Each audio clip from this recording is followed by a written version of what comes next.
projetar, construir, modificar elementos e sistemas visando melhorar a qualidade de vida das pessoas e solucionar problemas da sociedade. É assim que a engenharia, a agronomia e as geociências desenvolvem e aprimoram uma ampla variedade de produtos e serviços que impactam diretamente a vida das pessoas. Produzir energia, gerar novos produtos, multiplicar a produção de alimentos, materializar soluções, construir cidades, proporcionar o desenvolvimento do nosso estado. A engenharia, a agronomia e as geociências são os caminhos para proporcionar mais qualidade de vida para todos. Com foco no desenvolvimento do nosso estado, há 89 anos, o CREA Minas regulamenta e fiscaliza o exercício profissional. Com isso, o Conselho protege a sociedade, promovendo a segurança, o bem-estar social e humano e o equilíbrio ambiental. Isso significa mais oportunidade de trabalho para os profissionais e empresas legalmente habilitados, segurança e qualidade nos serviços prestados. CREA-MG, modernizando, inovando e avançando sempre na prestação de serviços. Olá pessoal, sejam bem-vindos ao módulo 5 do nosso curso.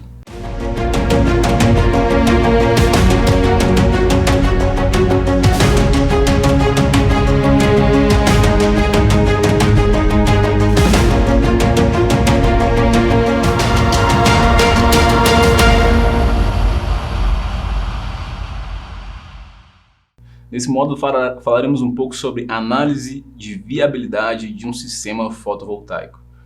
Então, na primeira parte dessa análise, iremos analisar os custos de uma instalação, a demanda do cliente e o custo de realizar a implementação dessa instalação.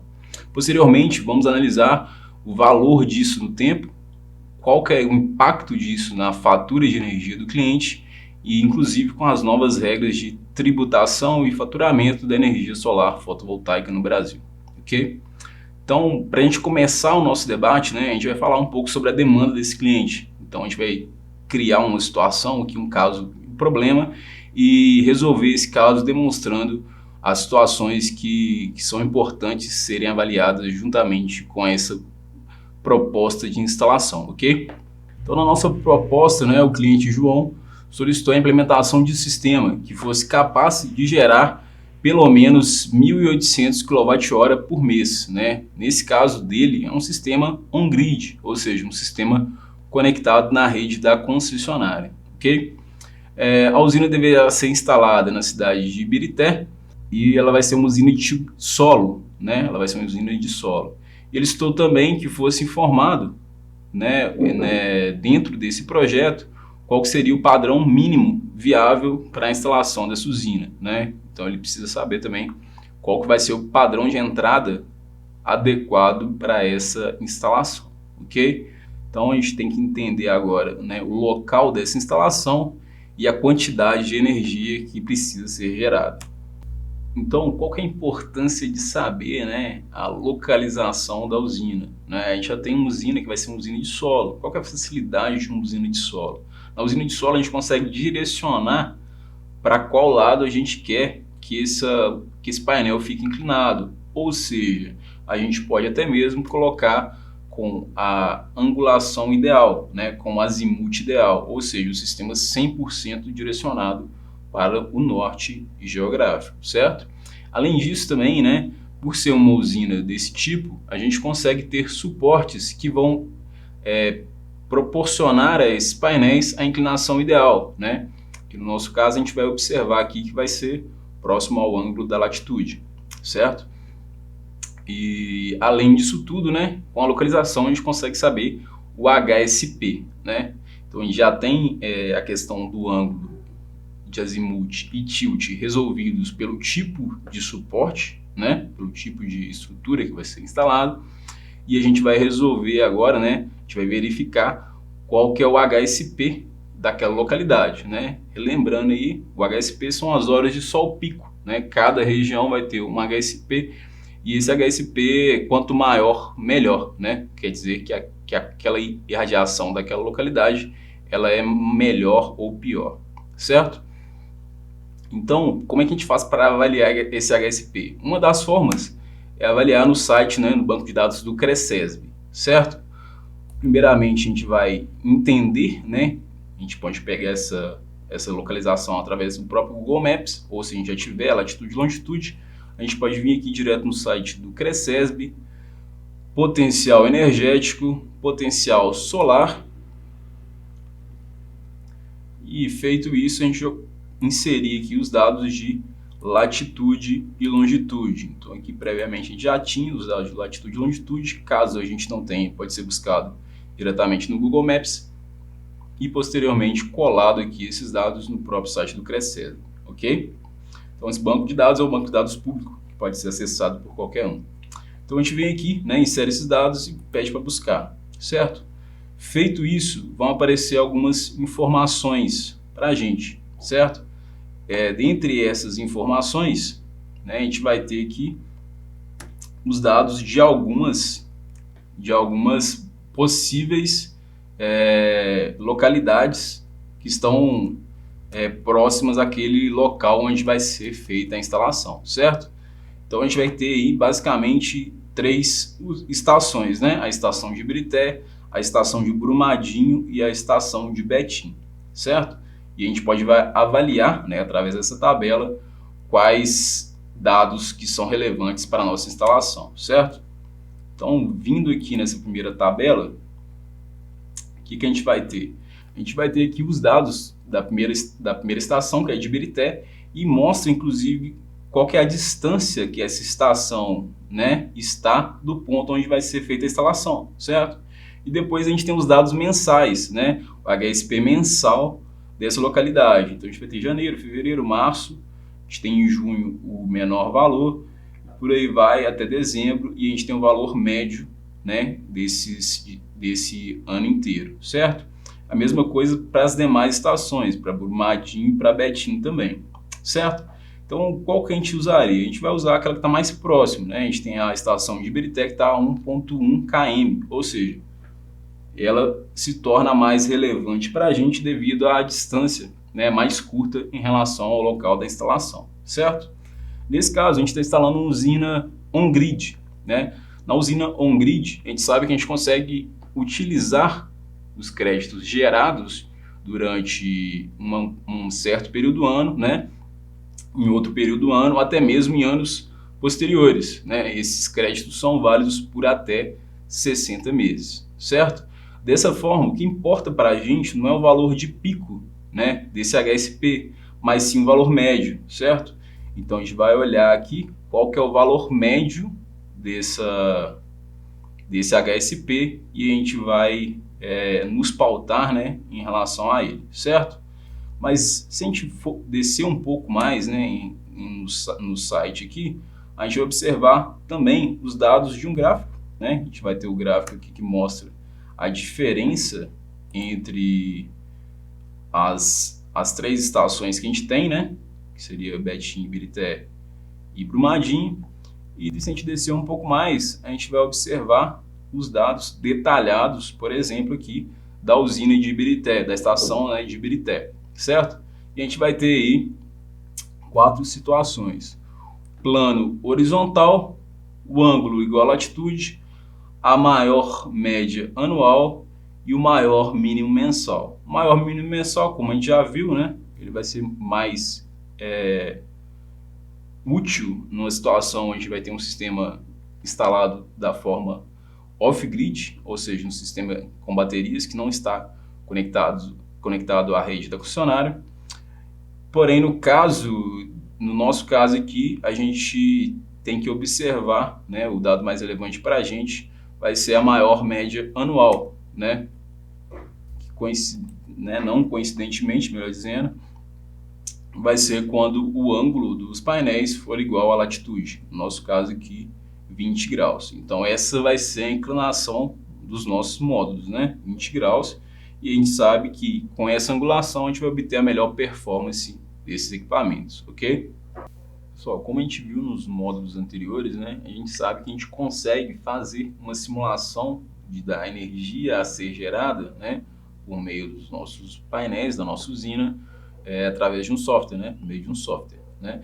Mas a gente às vezes quer fazer um cálculo aproximado, então eu vou mostrar para vocês também como é possível fazer esse cálculo de forma manual, né, aproximada. É interessante para entender qual é a lógica de cálculo do software, né, e numa situação onde você não tem disponível o software, você consegue fazer esse cálculo, né, de forma aproximada usando os dados de HSP e uma calculadora, certo?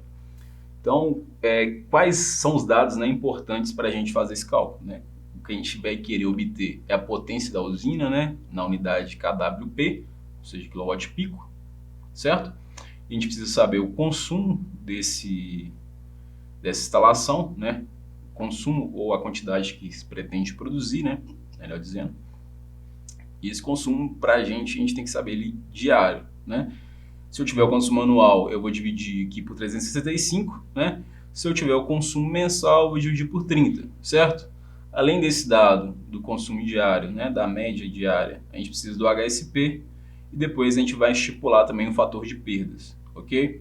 Então, supondo, né, a segunda situação aqui, que a gente tem o consumo já da média mensal, e a gente quer saber a média diária. Então, a gente vai pegar esse consumo médio mensal, dividir por 30, multiplicar esse denominador da fração pelo HSP e depois multiplicar por esse fator de perdas, certo? Então, supondo esse nosso caso em tela, a gente teria, né, um consumo de 1.800 mensal dividido por 30, a gente vai saber o consumo diário, multiplicado por 5,33, que foram os dados obtidos no próprio site do CRECESB, né? E depois a gente vai multiplicar isso, né, por 1 sobre 0,8, né? Ou seja, 80% de aproveitamento, 20% de perdas, né? Se a gente fizer esse cálculo, a mesma coisa que dividir por 0,8 é multiplicar por 1,25, né? Eu vou fazer essa compensação dessas perdas, né? Então, fazendo esse cálculo de forma aproximada, a gente obteria 14,07 kWp, né? Então, seria, né, de uma forma aproximada, e lógico que não precisa, mas de uma forma aproximada, a potência da nossa usina. Porém, esse dado não é preciso, por quê? Porque esse fator de perdas foi um chute que a gente deu aí, né, de uma média que é usada para a maioria dos sistemas, certo? Porém, o nosso cálculo foi bem aproximado, não tem nenhuma simulação em relação a essas perdas, certo? Então, o software dá uma maior precisão devido a isso. Mas o que é levado em conta, né, nesse fator de perdas? Quais são as perdas do nosso sistema, né? O que a gente tem que levar em consideração? Uma grande vantagem nesse nosso sistema, como já foi dito, né, que é um sistema de solo, ou seja, tilt e azimuth vão poder ser os ideais. Porém, numa situação de outros tipos de telhado, né, de outros tipos de estrutura, isso não vai ser, quase nunca isso vai ser possível, né? Então, quais seriam os tipos de perda que a gente vai ter? Inclinação, né, do módulo, que normalmente não vai estar ideal. O azimuth, que é o desvio em relação ao norte geográfico. Temperatura, quanto maior a temperatura, maior as perdas, né, no nosso sistema. Perdas nos cabos e conexões, então, né, as correntes circulando por um cabo, isso vai provocar perdas. E as conexões também, né, feitas entre os cabos, entre o inversor e os painéis, entre um inversor e uma possível string box, caso haja uma string box externa, etc. Certo? Além disso, a gente vai ter as perdas no próprio inversor, então a gente tem várias perdas devido à conversão de potência, né, a conversão de energia, né, a conversão até mesmo da energia contínua para alternada. Essas perdas aí são entre 2% e 3%. E uma outra perda que o nosso software não calcula, mas é importante a gente levar em conta, são as perdas em função da sujeira, né? Quanto mais sujo estiver o nosso painel, menor vai ser a quantidade de energia que ele vai conseguir gerar. Então, em algumas situações, né, a gente pode levar isso em consideração e compensar um pouco essa questão da sujeira, tendo em vista que o módulo, em algumas épocas do ano, não vai estar, né, sempre limpo, né? Mesmo que você faça uma limpeza periódica, não vai ser uma limpeza diária, ou seja, vão ter situações em que vão ocorrer perdas devido a essa sujidade que pode depositar ali sobre os painéis, ok? né? E normalmente essas perdas, como já foi dito, né, elas superam 20%, né, que foi o valor que a gente considerou aí no nosso cálculo aproximado, ok? Então, conhecedores desse valor aproximado, né, e já entendendo a lógica de cálculo também do nosso software, a gente pode já partir para esse dimensionamento via software, né? Para o que a gente vai precisar, né, para fazer esse dimensionamento? A gente vai precisar do ângulo de inclinação dos painéis, e no nosso caso a gente vai usar o ideal, porque nosso sistema é de solo, no sistema de solo eu consigo colocar o ângulo ideal. O desvio azimutal, né, que é o desvio em relação ao norte, também a gente vai colocar o ideal, que seria 0 graus de desvio em relação ao norte. E depois os dados de localização, que seria latitude e longitude, que vão influenciar diretamente no nosso HSP, ok? Então, partindo para a simulação no software, a gente vai abrir aqui o Global Solar Atlas, certo? E vai alimentar ele, né, com essas informações. Então, deixa eu colocar.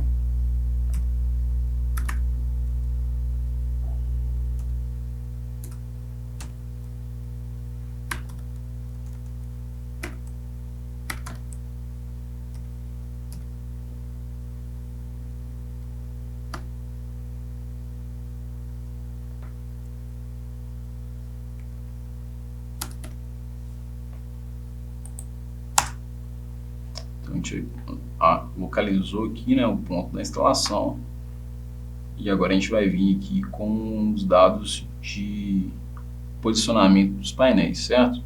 Então a gente vai aqui escolher esse tipo de instalação, vem aqui em alterar,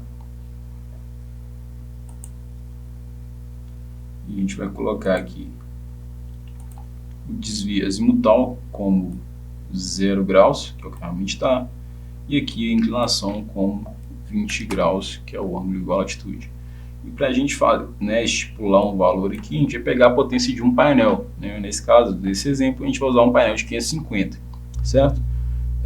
Normalmente, e pelo menos na maioria das situações, quando a gente vai fazer uma usina onde o suporte é muito caro, painéis com potências maiores podem ser mais economicamente viáveis, certo? Então, um painel de 550 ou até mais do que isso pode se tornar mais viável do que um painel com potência menor, porque é mais fácil, entre aspas, fazer um suporte para esse tipo de painel, né? Você tem mais potência por painel, então fica mais fácil fixar esses painéis numa estrutura que é muito cara, certo?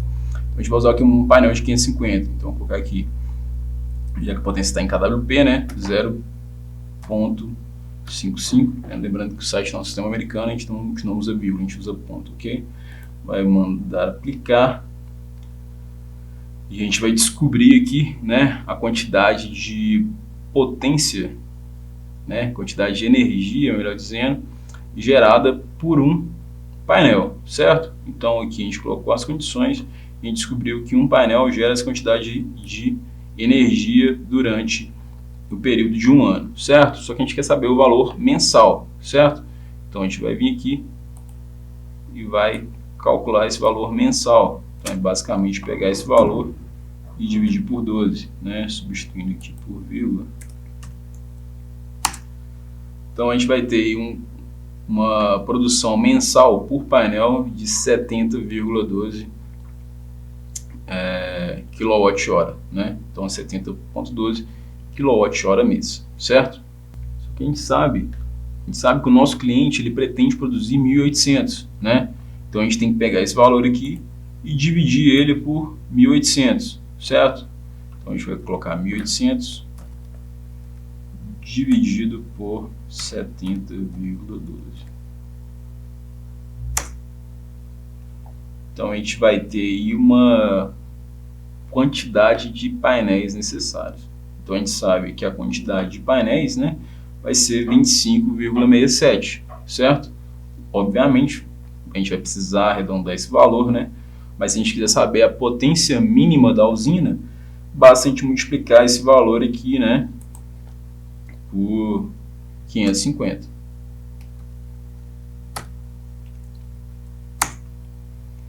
Então a gente precisaria de uma usina de 14,118 watt-pico, ou, né, 14,18 14,118 kWp. Beleza? Então, recapitulando, né?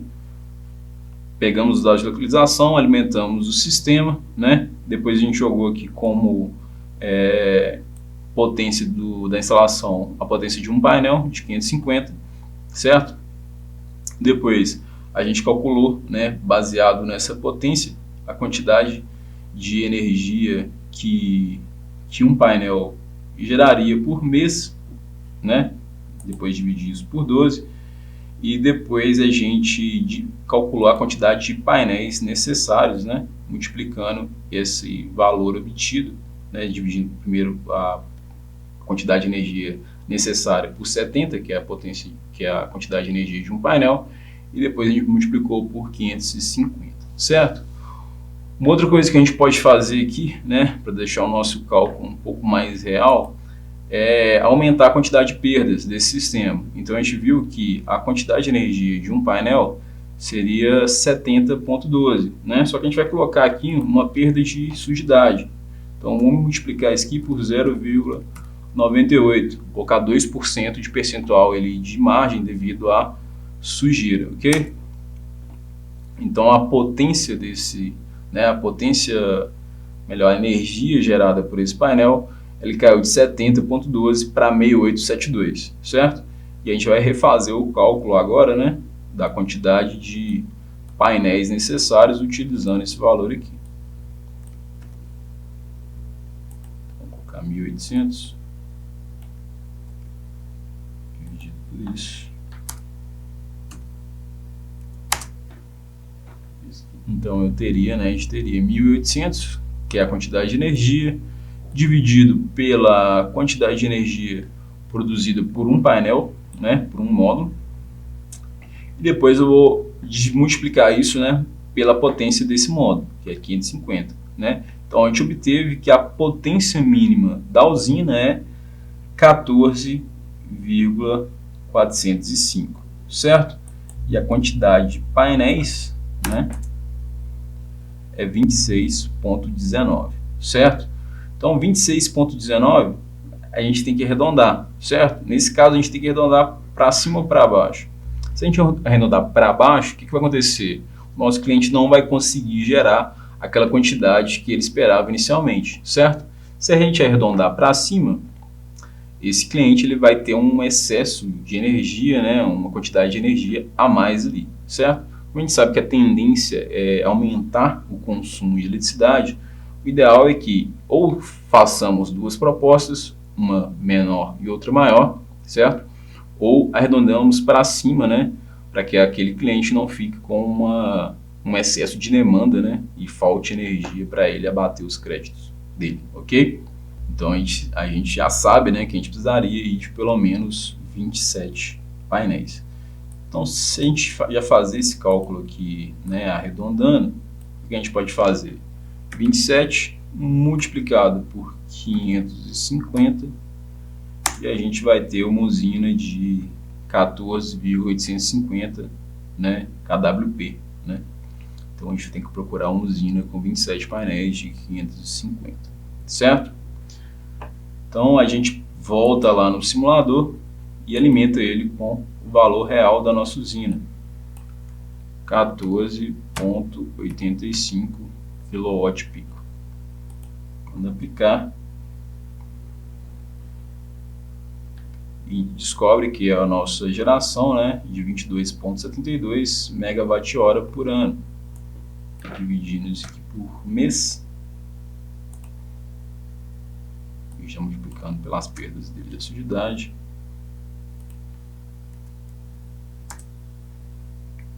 a gente vai ter uma geração aí de 1.855 kWh mês, ou seja, o suficiente, né, para suprir a demanda nesse nosso cliente, certo? Então agora a gente já pode, né, escolher o equipamento, certo? Então quando a gente for escolher o nosso equipamento, né, podem ter várias opções de kit fotovoltaico, né, ou várias opções para montar esse kit fotovoltaico para atingir essa potência, certo? Então a gente vai relembrar aqui alguns dados que foram colocados no início do enunciado, né? O cliente precisa saber qual que é o padrão de entrada dessa instalação, E essa instalação está sendo feita em uma cidade que a gente tem que conhecer também qual que é a infraestrutura dela, né? A princípio deve ser na zona rural, porque uma usina de solo normalmente é instalado em zonas rurais, né? Onde você tem uma grande área, né? Que pode ser utilizada para isso, né? Dentro de cidades, né? Acaba inviabilizando esse tipo de instalação, certo?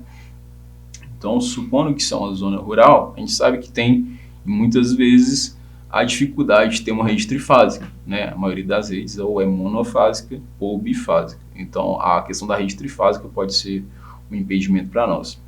A gente sabe também da taxa mínima, que no trifásico ela é um pouco maior, né? Então, isso pode ser um limitador também, apesar que com as novas regras de taxação, né, da instalação fotovoltaica, né, essa quantidade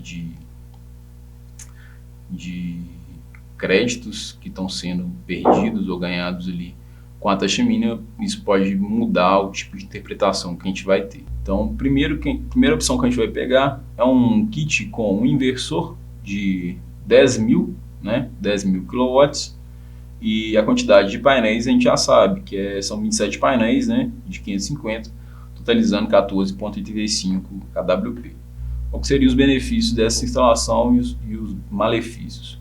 Um ponto positivo é que esse inversor ele é monofásico, né? Então isso torna a instalação do padrão um pouco mais simples, né? Perante a concessionária é mais fácil a gente obter a autorização para instalar um padrão bifásico do que um padrão trifásico, certo? Em muitas situações, como já havia dito, né, em zonas rurais, nem mesmo existe, né, essa possibilidade, ou vai onerar demais a nossa instalação, instalar um padrão trifásico, certo? Porém, qual que é o problema desse nosso dimensionamento? A gente está com um inversor de 10.000 e uma potência de painéis, né, uma potência de pico de painel ali, de 14,85, né? Então isso vai provocar no nosso sistema um overload muito alto, certo? A diferença de potência entre os painéis e o inversor está muito grande, certo? E em que isso vai implicar? A gente vai ter um clipping de potência muito grande em determinadas épocas do ano, ou seja, muita energia que poderia ser aproveitada vai ser jogada fora, ok? Então esse vai ser um problema dessa nossa primeira opção de kit, certo? Pegamos uma segunda opção. Na segunda opção a gente vai ter um inversor de 15 kW, porém esse inversor é um inversor trifásico, certo? E a gente já sabe qual que é a implicação disso. Porém, a gente resolve a questão, né, do clipping de potência e do overload muito alto, certo?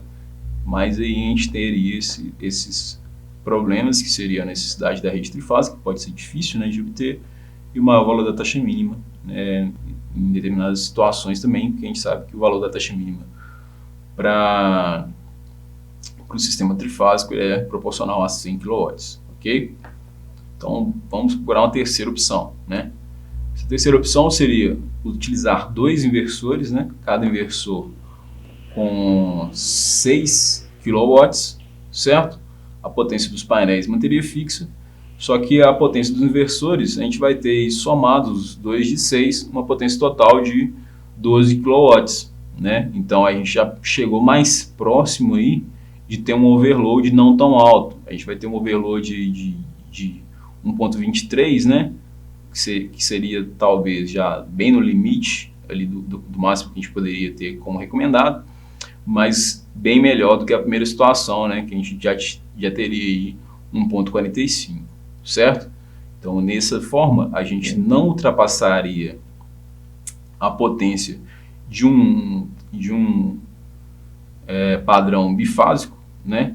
E a gente atenderia bem, né, a questão do overload se comparado com a primeira opção, certo? E nesse caso a gente consegue ter um padrão bifásico com um disjuntor de 63 amperes, né?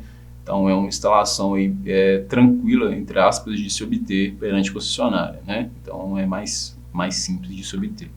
Então a gente consegue chegar nesse kit, né? Que talvez seja um kit próximo do ideal para a realidade desse cliente especificamente, ok? Porém, se o cliente tivesse já disponível uma instalação trifásica, né? Pode ser que o inversor de 15 seria o mais interessante, beleza? Até para manter a rede equilibrada, né? Nesse caso do bifásico, você vai utilizar duas fases só, a rede da concessionária vai ficar desequilibrada, porém, em determinadas situações vai ser a rede que a gente vai ter disponível, certo? Então, a gente vai partir da premissa, né, com a escolha dessa terceira opção de kit. Então, seria um kit com 27 painéis de 550, a gente vai analisar essa marca JA Solar, e 2 inversores de 6 kW, né, cada totalizando aí 12 kW, certo? A gente vai começar já a ver o preço, porque a gente vai fazer uma análise aqui de viabilidade econômica também dessa instalação, né? E o preço estimado dos 2 kits somados, né? Ou desse kit com 2 inversores, é de R$27 mil, ok? Então esse dado vai ser importante para a gente fazer a análise econômica da nossa instalação. Então, pessoal, em posse desses dados, né? A gente já consegue fazer uma análise de outros custos que a gente vai ter também com essa instalação, né? E do possível valor de venda desse kit e de quanto isso vai custar, né? Não para o instalador, mas para o cliente final, certo?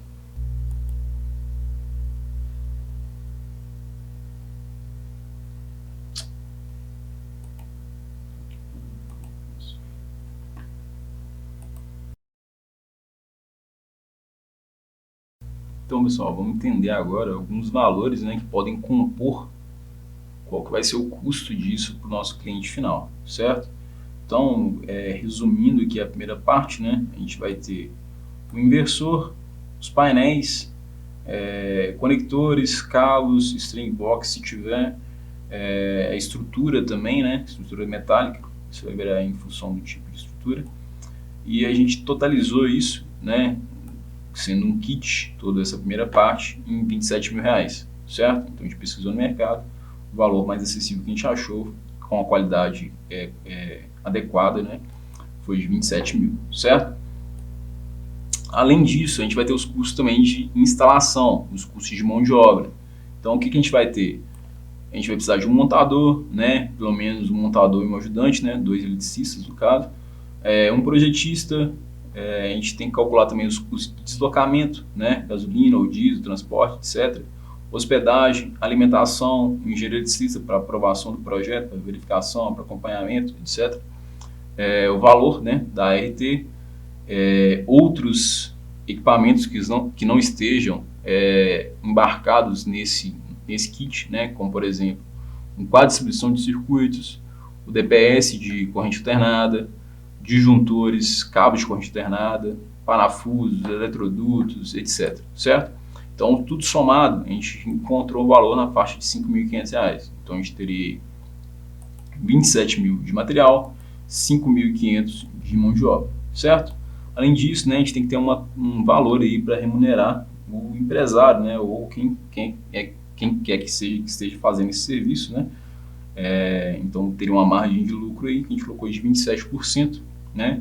Além disso, né, vai ter a questão de garantia que esse instalador tem que fornecer para esse cliente, então ele tem que ter essa margem para que ele possa trabalhar.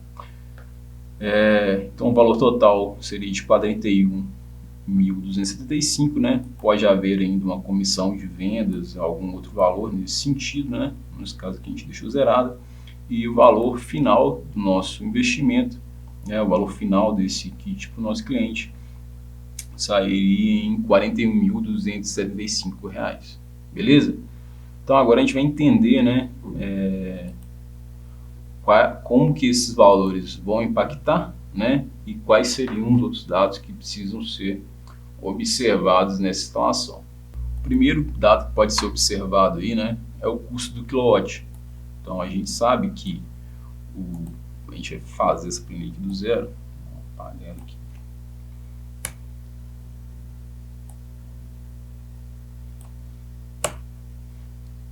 Então a gente vai criar uma planilha aqui que mostra a evolução do custo do quilowatt, isso num período de 25 anos, ok? Então a gente vai criar o ano 1, 2, 3, até o ano 25. Aqui é o ano 25. Tem sistemas funcionando há mais de 40 anos, né? Então a gente pode extrapolar essa idade aqui, porém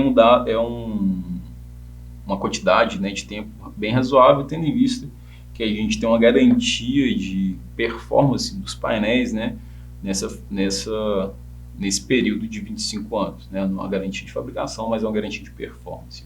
De onde a gente vai partir, né? A gente vai partir do custo do quilowatt em 2023, vai começar a nossa análise no ano de 2024. Então aqui a gente teria 2024, 2025, 2026, por aí vai, né? Até o ano de 2048, certo? Então a primeira tarifa, né, já com imposto, né, porque esse valor aqui com imposto já vai ser o valor da tarifa em 2023, né, mais esse valor da inflação energética que a gente projetou. Obviamente esse valor aqui é um valor estipulado, né, um valor chutado, um valor estimado, né, não é preciso, mas suficientemente exato para a gente fazer as nossas avaliações, ok? Então a gente pega, né, no caso a gente está fazendo uma análise baseada no preço da CEMIG e a gente vai considerar que esse preço vai aumentar 10% ao ano, certo? Então a gente vai considerar o valor de 2023, né? Multiplica mais 10%, né? E esse seria o valor em 2024. Já o valor em 2025 vai ser igual ao valor em 2024, né? Que multiplica mais esse valor aqui, a gente vai fixar, né? Que vai ser sempre 10%. Beleza. Então a gente vai pegar o valor aqui de C2, perdão, e multiplicar por mais 10%. Ok? Então o valor seria 1,15, né? E agora a gente já pode arrastar essa fórmula com a taxa de inflação energética aqui travada, certo? Então, quanto que vai ser esse valor em 2048? A gente consegue descobrir aqui facilmente. Beleza? Então, a gente sabe que o valor, aqui a evolução, né, desse valor até 2048 seria de 10,32 centavos. Parece meio absurdo, mas é uma questão de juros compostos, né? Então, realmente vai chegar nesse valor daqui a 25 anos, beleza? Mas é um tempo bem razoável também, certo? A gente pode só melhorar a formatação dessa planilha, né?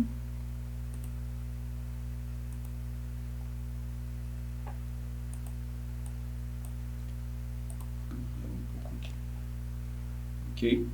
Então, esse é o valor da evolução do preço do quilowatt. Para que é importante a gente saber disso?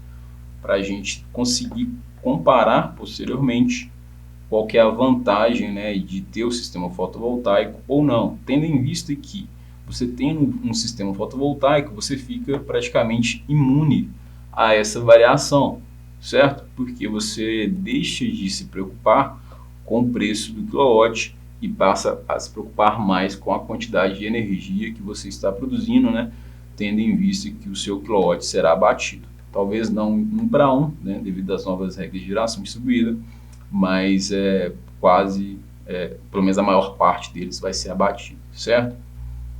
Então, além desse custo do quilowatt, né, a gente também tem que agora considerar o custo do fio B. Então, vamos fazer essa conta aqui também. Para saber o valor desse fio B, né, a gente pode consultar no site da ANEEL, certo? Então, a gente pode vir aqui nesse portal de relatórios da ANEEL, né? Tem o endereço dele aqui, componentes tarifários, certo? E a gente vai alimentar o nosso sistema com essas informações.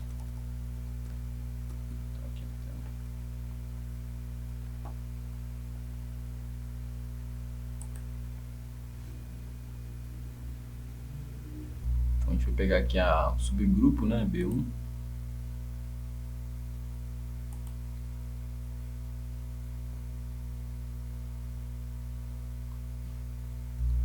A gente vai colocar convencional, né? Classe residencial, subclasse residencial, não vai ser baixa renda tem um valor menor. A gente observar que os valores são parecidos, né? A gente vai arrastar um pouquinho para o lado aqui. vai ver que essa TUJ é de 240,38.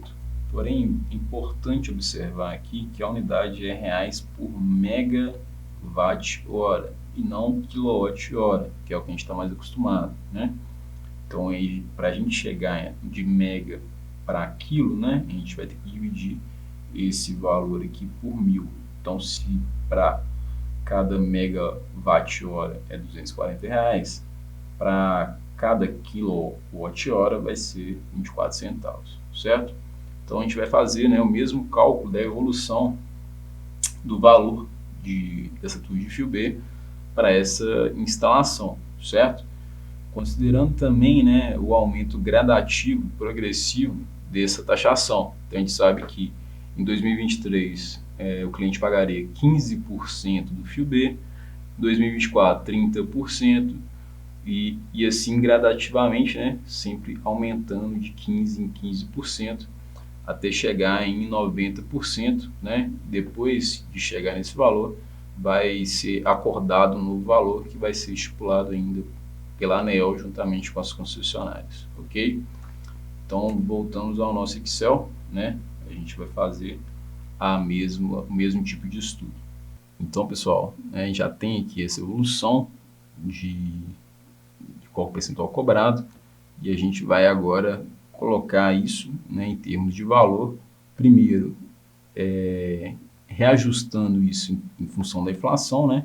A gente vai ter primeiro em 2024 isso, o valor de 2023, né, reajustado em 10%, que seria essa taxa de inflação, ou seja, 1 mais 0,10, e depois, né, nos próximos anos, a gente vai ter o do ano anterior, que multiplica o do ano anterior, vezes 1 mais a taxa de inflação, né? Essa taxa de inflação fixa, a gente fecha aqui e ok. E a gente vai fazer, né, essa projeção até 2048, certo? Então, em 2048, a gente teria uma taxa aí de 2,64 de fio B, certo?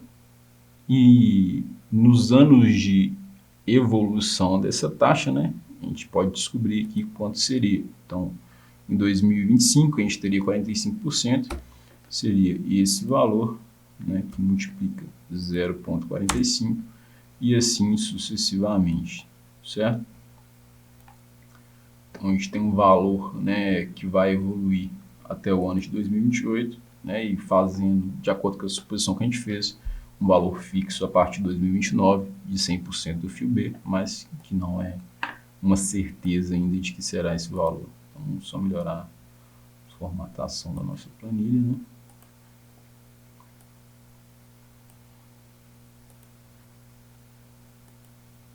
E ok, então a gente já tem aqui o custo do kilowatt, né, e o custo do fio B, certo?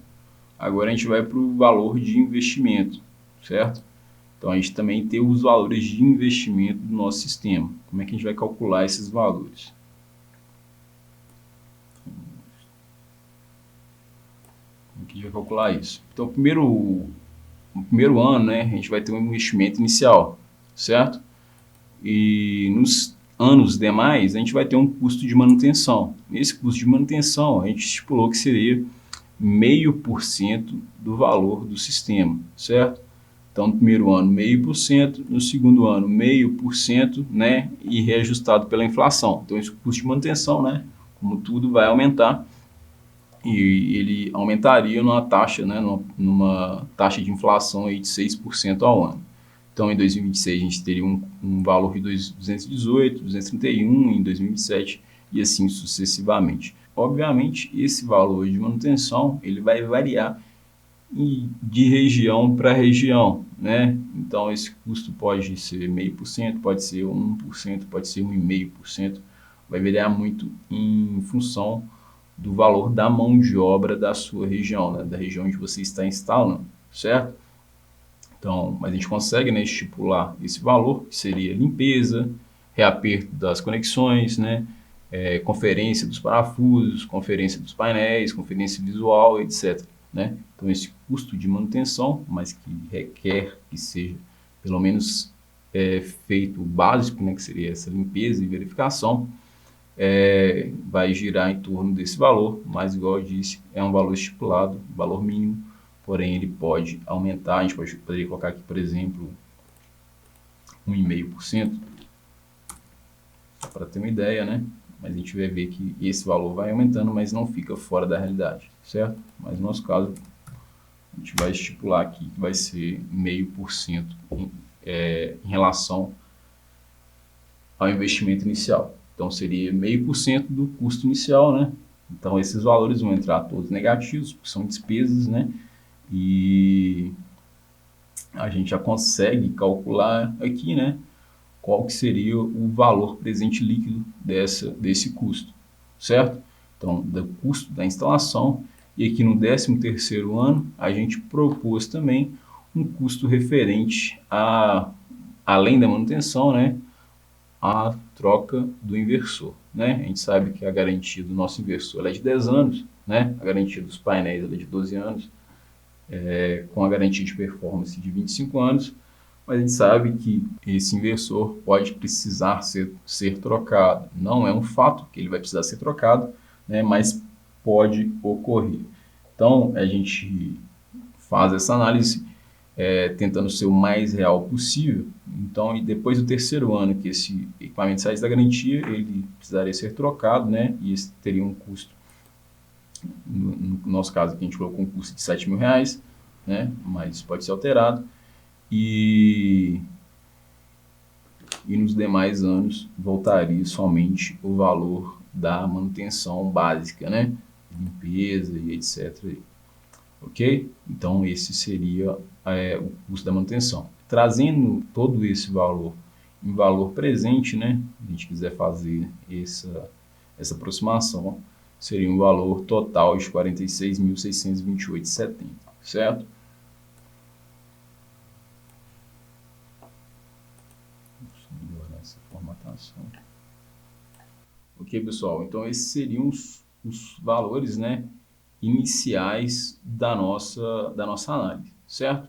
Na próxima aula a gente vai ver também, né, quais seriam os outros fatores que podem impactar nessa recuperação do nosso investimento, né, desse retorno sobre o investimento que está sendo feito, né? Então a gente vai entender o quanto que essa usina vai performar ao longo dos anos, né? Qual que seria o custo dessa energia caso o cliente não tivesse a instalação fotovoltaica e qual que vão ser os custos desse cliente com a instalação fotovoltaica, né? Como que a gente consegue comparar, né, os valores com e sem fotovoltaica e qual que vai ser a economia dele total ao longo desses anos com o funcionamento dessa usina, ok? Então, até logo e eu espero vocês no próximo capítulo.